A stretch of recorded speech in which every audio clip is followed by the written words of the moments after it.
Pemirsa, puluhan warga desa Padurakse, Kecamatan Kikim Timur mendatangi Pemda Lahat. Mereka mempertanyakan uang bantuan langsung tunai yang berasal dari dana desa yang seharusnya sudah mereka terima tak kunjung terrealisasi selama 6 bulan. Puluhan warga desa Padurakse, Kecamatan Kikim Timur ini mendatangi Pemda Lahat.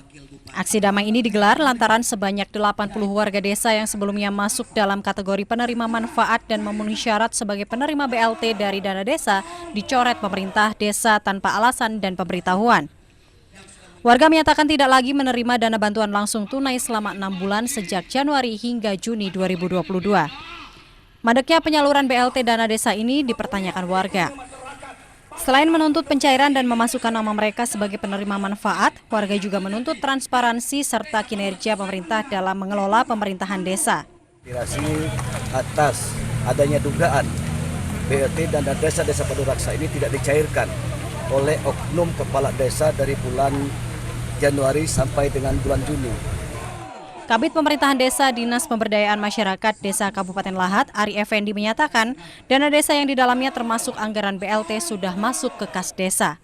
Tahapannya diserahkan sepenuhnya kepada pihak desa termasuk pengalokasian anggaran serta penentuan kriteria penerima BLT yang diputuskan dalam musyawarah desa. Memang sudah pencairan atau belum, Pak? Kalau kita sudah disalurkan, jadi kita berbicaranya dua kategori nih, salur dengan cair. Kalau salur kita membantu desa untuk melengkapi syarat untuk salur. Nah kalau cair itu tugas kepala desa.